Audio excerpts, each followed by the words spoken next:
Buenos días.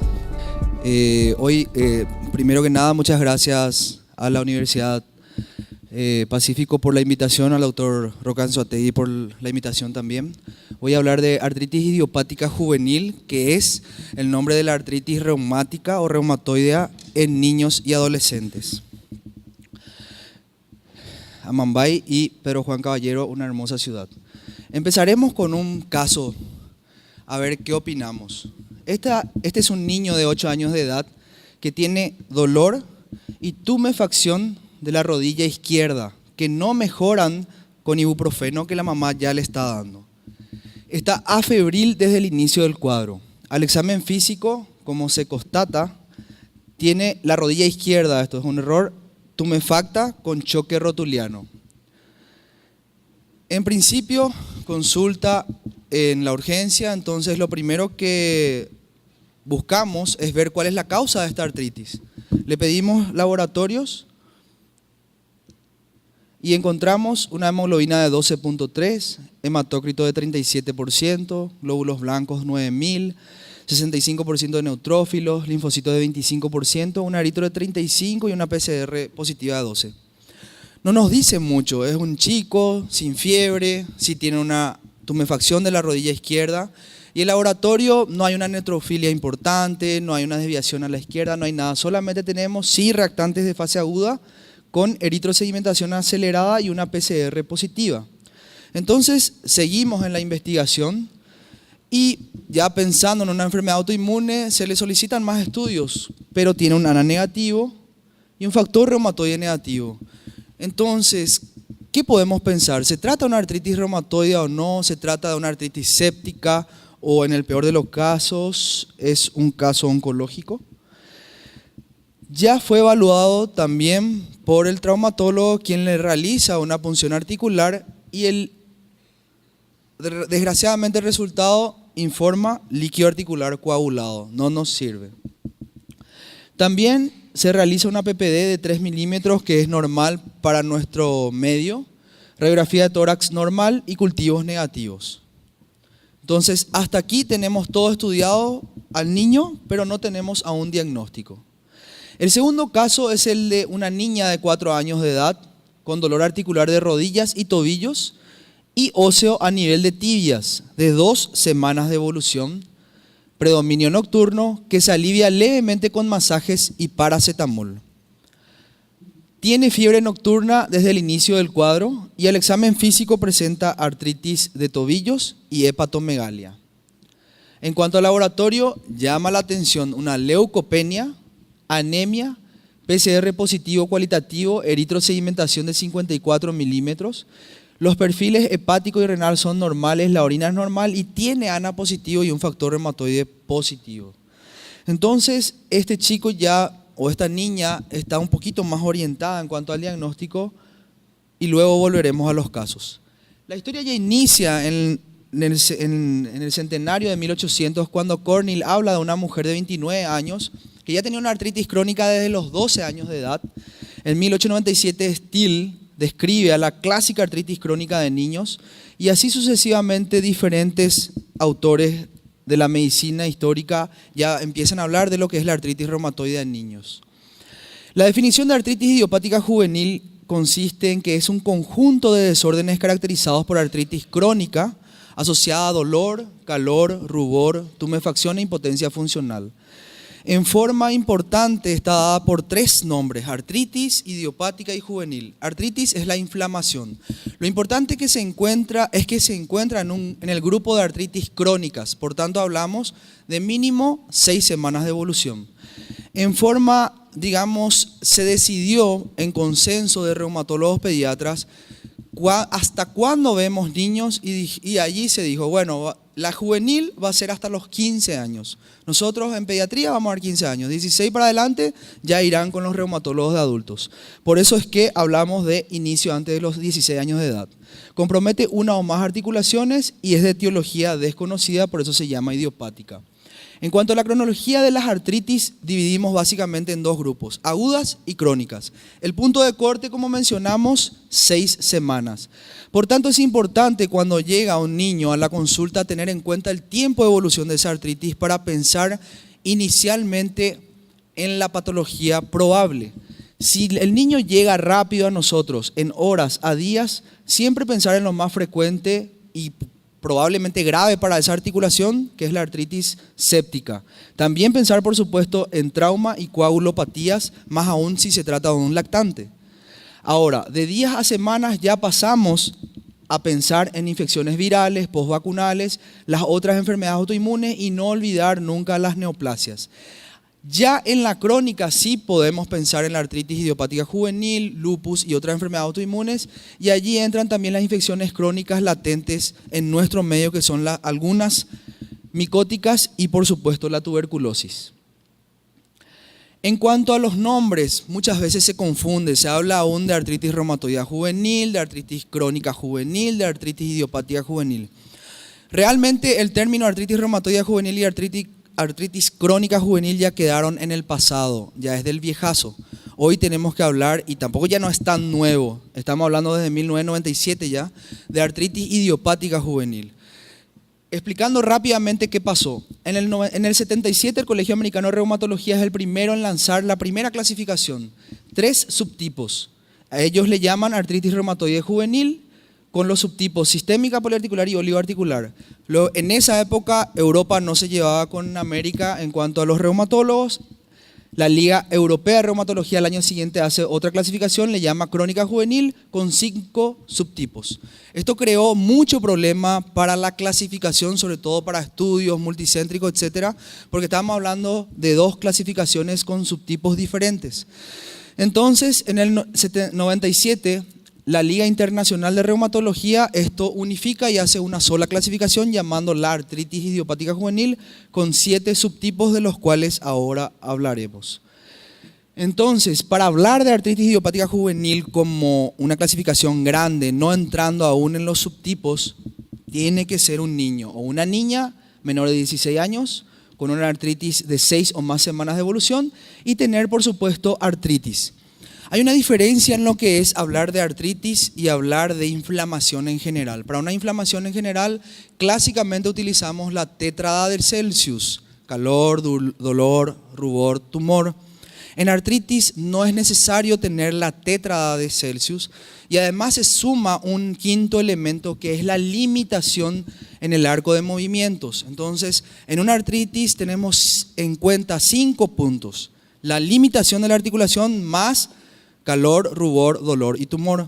Pero no necesitamos tener todos presentes. El hecho de tener 2 signos de estos 5 probables ya nos habla de una artritis presente. La incidencia es literatura anglosajona, se habla de 1 a 22 casos por cada 100.000, la prevalencia 8 a 150 por cada 100.000 y en general se habla de hasta un 5% de artritis reumatoide de adultos que en realidad lo iniciaron antes de los 15 años, que esto obviamente va en aumento a medida que se hacen diagnósticos más tempranos. Los factores asociados es muy raro en menores de 6 meses, pero se puede presentar. El mayor pico se ve a los 3 años de edad y esto va variando. En cuanto a la prevalencia, en general el sexo femenino gana, como en todo nos ganan las mujeres, pero digamos que no hay tanta diferencia en general. En zonas geográficas varía mucho de acuerdo a la literatura, pero sí los subtipos son diferentes. La predisposición sí es totalmente importante, está demostrado cada vez más, hay más estudios que hablan de predisposiciones genéticas, que hablan de qué subtipo sería el más frecuente en cada población. Hay estudios con niveles anormales hormonales, trauma como disparador y por supuesto muchos casos que se demostraron como disparadores virales o bacterianos antes del inicio de la artritis. Estos factores genéticos son varios como los HLA y a tener en cuenta ciertos anticuerpos como son el ANA y el factor reumatoide positivo. El ANA no nos completa o no nos confirma el diagnóstico, pero sí nos da un valor agregado.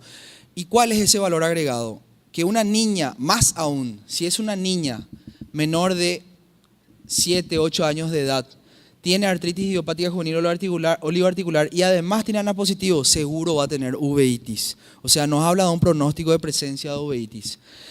Y el factor reumatoide, ese sí es un detalle importante que hoy quiero que quede bien que quede bien en todos este concepto. El factor reumatoide en el niño es esperable que sea negativo. Entonces, cuando viene un niño a la consulta con artritis, sospechamos artritis idiopática juvenil, le pedimos un factor reumatoide y viene negativo, eso no nos descarta el diagnóstico. Es más, es seguro o casi seguro que va a venir negativo. Solamente hasta el 10% de los niños con artritis idiopática juvenil van a tener factor reumatoide positivo. Ahora, eso sí, si tiene positivo le va peor a ese niño desde el punto de vista de pronóstico articular. Va a tener peor pronóstico articular. Pero para el diagnóstico no esperemos que sea positivo. La fisiopatología es muy compleja, tenemos a los linfocitos T, linfocitos B embebidos, todas las citocinas con sus cascadas, citocinas proinflamatorias, anticuerpos, etc. En cuanto a la frecuencia, esta es literatura mundial. En Paraguay, por estudios que hicimos en diferentes centros, encontramos una pequeña diferencia nada más. Sí, también es más frecuente en Paraguay la oligoarticular, le sigue la poliarticular, le sigue la sistémica, pero en conjunto con la entesitis y última la psoriásica. En el Brasil es muy parecida también la relación en cuanto a Paraguay y a toda Latinoamérica. En cuanto a esto en forma general, ¿cómo pensar? Esto es muy somero, pero es importante tenerlo en cuenta para la sospecha. Si viene un niño con presencia de un dolor inflamatorio, este dolor inflamatorio generalmente es de predominio matutino, tiene rigidez matutina, empeora con el reposo, mejora con la actividad física y puede tener síntomas sistémicos. En cambio, si un dolor mecánico por sobreuso nada más, o sea, no hay nada inflamatorio, el predominio suele ser vespertino o nocturno, no hay rigidez matutina, empeora con la actividad física, mejora con el reposo y por supuesto es un niño sano, no tiene ningún síntoma sistémico. En cuanto a la distribución de articulaciones afectadas, pueden estar afectadas cualquier articulación. Hoy en día está, digamos, volviéndose más de moda porque ya se le está conociendo más a la articulación temporomandibular. El único problema de la articulación temporomandibular es que no es tratada por médicos, es tratada por odontólogos. Pero a partir de hace un tiempo atrás, de hace 10 años en adelante, se la va conociendo más y se va encontrando muchas alteraciones relacionadas a la articulación temporomandibular. En cuanto a esa articulación, también puede tener artritis, podemos tener afección de la columna cervical, torácica, lumbosacra y por supuesto todo el resto del cuerpo.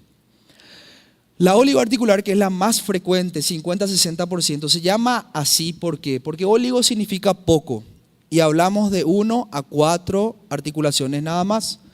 Y generalmente son las grandes articulaciones en forma asimétrica, caderas, rodillas, pero reitero, puede ser cualquier articulación, inclusive puede ser la metatarso falángica del primer dedo del pie, no importa, puede ser cualquier articulación. Hablamos de persistente cuando siempre es menor a 4 articulaciones y extendida cuando después, con el paso del tiempo, pasados los 6 meses del diagnóstico, empieza el niño a presentar más articulaciones, tiene más de 5 articulaciones embebidas, entonces la llamamos oligoarticular extendida. La complicación más presente o más relacionada a la oligoarticular es la uveitis, que había ya mencionado, es más frecuente en niñas menores de 7 años y más aún con ANA positivo. A esta uveitis hay que buscarla, hay que enviar al oftalmólogo a que le haga la lámpara de hendidura y busque por qué. Porque cuando el niño ya tiene síntomas, estamos llegando tarde y puede tener como complicación esto que significa ya la pérdida del ojo. La poliarticular, factor reumatoide negativo, es la siguiente más frecuente, 20 a 30% es más frecuente en niñas. Se llama poliarticular porque tiene 5 o más articulaciones afectadas, generalmente son simétricas, se parece a la que tiene factor reumatoide positivo, pero ya lo dice su nombre, el factor reumatoide está negativo. Se presenta en edades más tempranas, preescolares, no tiene asociación HLA y el pronóstico es muy variable. A un grupo le va bien, mejora y a otro grupo le va muy mal. La poliarticular factor reumatoide positivo mencionamos es la menos frecuente o está entre las menos frecuentes, es más frecuente en niñas, debe tener el factor reumatoide positivo en 2 ocasiones con un intervalo de 3 meses. Es decir, hoy le diagnostico, le hago el estudio, sale factor reumatoide positivo. Debo repetirlo en 3 meses o más, y si sale de vuelta positivo, entonces allí confirmo que es un factor reumatoide positivo. ¿Por qué? Porque existen falsos positivos. Es más tardía la manifestación, se ve sobre todo en escolares y adolescentes, pueden presentar nódulos subcutáneos, es muy parecido, esta presentación sí ya es muy parecida a la artritis reumatoide de los adultos. Involucra grandes y pequeñas articulaciones en forma simétrica, pudiendo afectar manos, dedos, esqueleto axial, cervical, etc. La artritis idiopática juvenil sistémica, la otra menos frecuente, gracias a Dios, pero la que da más dolor de cabeza. ¿Por qué? Porque es la que tiene artritis asociada o precedida de fiebre de 2 semanas de evolución y objetivada al menos 3 días seguidos.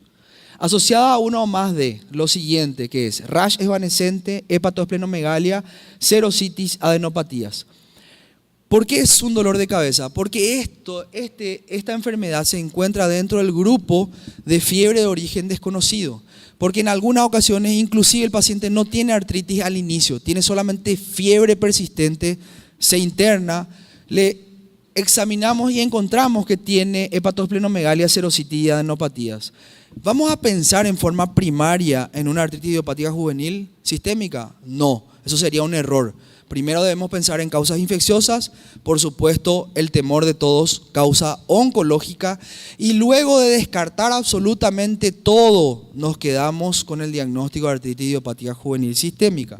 Por eso es un dolor de cabeza, porque los padres están insistiendo en el diagnóstico y nosotros allí pidiendo paciencia, por favor, haciendo todos los estudios para poder descartar y decirle después de días o inclusive a veces 2 semanas, dependiendo de dónde nos encontramos. En el mundo privado es más rápido, en el mundo público lleva más tiempo completar todos los estudios. No tiene una asociación fuerte en cuanto a edad, género, HLA, puede tener solo manifestación sistémica y no desarrollar artritis que habíamos mencionado. La artritis puede ser poliarticular u oligoarticular. El rash, ese sí es un detalle importante a tener en cuenta. ¿Qué significa evanescente? Significa que aparece y desaparece y se relaciona a la fiebre. Clásicamente, tiene fiebre, tiene rash. Desaparece la fiebre, desaparece el rash.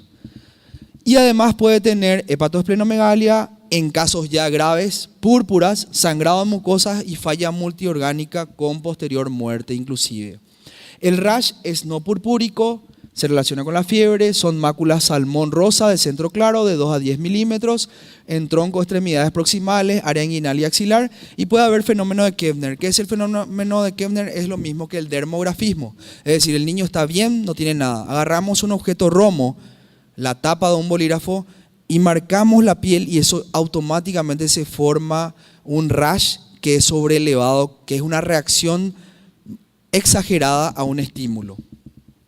En cuanto a los laboratorios, son muy inespecíficos, solamente nos muestran inflamación en general, anemia severa, leucocitosis, trombocitosis, puede haber pancitopenia, pero ojo, cuando tenemos alteración de pancitopenia, alteración hepática asociada, sangrado, debemos pensar en un síndrome hemofagocítico, que es una situación grave que puede matar al paciente.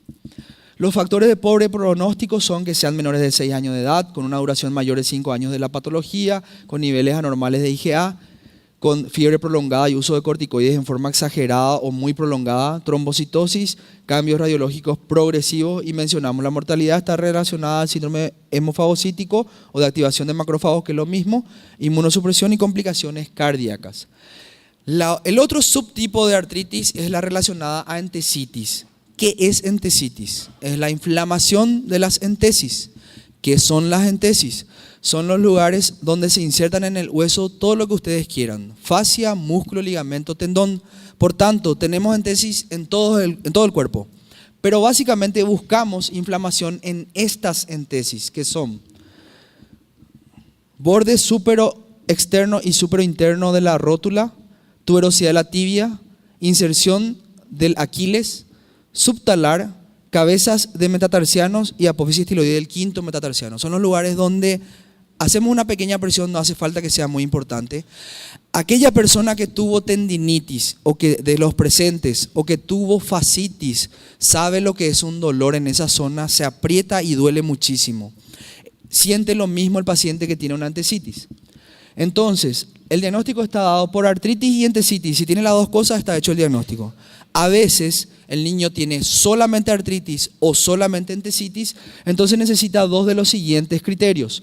Dolor en sacroiliacas, que hablaría de sacroileitis, o lumbosacro, HLA-B27 positivo, historia familiar de primer grado de HLA-B27 positivo, uveitis anterior o que sea un varón de 6 años de edad o más. Esta es la presentación que tiene asociada la afección del tracto gastrointestinal, pérdida de peso, alteración de crecimiento, estomatitis a repetición, pioderma gangrenoso o eritema nodoso. Cuando hablamos del tracto gastrointestinal, hablamos clásicamente de enfermedad inflamatoria intestinal, enfermedad de Crohn o colitis ulcerativa. Generalmente la que se relaciona a estas patologías es la artritis relacionada a entesitis, que posteriormente con el paso del tiempo, si la dejamos avanzar, si no la tratamos, es la relacionada a la espondiloartropatía, espondiloartritis y en el futuro espondilitis anquilosante. La artritis psoriásica es fácil de diagnosticar cuando tiene la psoriasis asociada, es decir, tiene artritis, tiene psoriasis en el cuerpo, es una artritis psoriásica. Pero en algunas ocasiones no tiene las lesiones activas de psoriasis. Entonces necesita estos criterios: dactilitis, alteraciones ungueales con onicólisis o pitting y la historia familiar de primer grado de psoriasis. Dactilitis es la inflamación completa del dedo, es un dedo prácticamente, como le dicen en forma común, dedo de mecánico.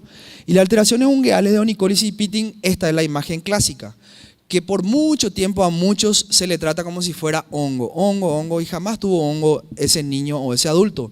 Lo que tiene es una onicólisis y tiene los puntitos en la uña que se ven en una psoriasis que afecta a la uña. Se ve sobre todo en edades escolares, presenta artritis asimétrica en rodillas, tobillos, manos, dedos de pie, o sea, en forma generalizada puede tener uveitis también y por supuesto en relación de laboratorios en forma aguda. La psoriasis en cualquiera de sus presentaciones. Y existe un último subtipo a la cual se le dice otras artritis o artritis indiferenciada cuando no podemos clasificarla. Ejemplo, un paciente tiene artritis poliarticular, pero también tiene psoriasis y tiene entesitis. No podemos ponerla en un grupo específicamente, entonces queda como otra psoriasis. Y las manifestaciones extraarticulares, insistimos mucho en la uveitis porque es algo silencioso que debemos nosotros buscar antes de llegar a la secuela, que sería esto y a la que no debemos llegar. Hay que tener en cuenta la nutrición porque estos niños se desnutren, el crecimiento disminuido, micrognatia, pueden tener osteopenia y osteoporosis. A tener en cuenta, por supuesto, el aspecto psicosocial, porque pueden deprimirse, hay ansiedad, hay alteración en el rendimiento escolar, etc. Diagnósticos diferenciales son múltiples: reactivos, inflamatorios, infecciosos, sistémicos y, por supuesto, oncológicos. El tratamiento es importante, por supuesto, controlar el dolor, pero hoy en día lo que más nos importa es llegar a que el niño sea un niño normal. Iniciamos con antiinflamatorios no esteroideos como naproxeno, ibuprofeno, indometacina, corticoides intraarticulares. En algunos casos podemos utilizar corticoides sistémicos y los clásicos agentes antirreumáticos como el metotrexato, sulfasalacina, ciclosporina, leflunomida, y actualmente ya entrando en el mundo los biológicos como los anti-TNF-alfa, antagonistas de interleucina 1, 6, etc. El problema que tenemos en Latinoamérica es que somos pobres y no podemos utilizar en forma desmedida a los biológicos. Esto es un ejemplo nada más no quiero hacer propaganda, pero es para mostrarle nada más cómo el factor de necrosis tumoral alfa se une a la molécula y eso bloquea la unión y así se corta la cascada de la inflamación.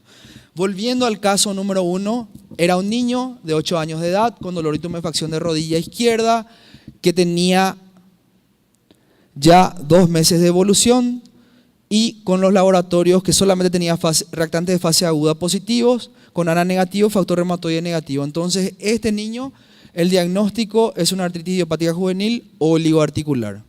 El segundo caso, niña de 4 años de edad con un cuadro de 2 semanas de evolución, artritis, dolor óseo, fiebre, además de eso, hepatosplenomegalia, leucopenia, anemia, ANA positivo y factor reumatoide positivo. Cualquiera pensaría que este niño tiene o artritis idiopática juvenil o tiene lupus, porque tiene un ANA positivo. Pero en un paciente con fiebre prolongada, hepatosplenomegalia y penias, nunca debemos de olvidar y debemos descartar otras causas, como mencionamos, infecciosas y oncológicas. Así que este niño, por estas dos causas, visitopenia, se tuvo que ganar una PAMO y en realidad el diagnóstico era el de una leucemia y no un lupus ni tampoco una artritis. Por eso es importante diagnosticar absolutamente y buscar absolutamente todo. Gracias.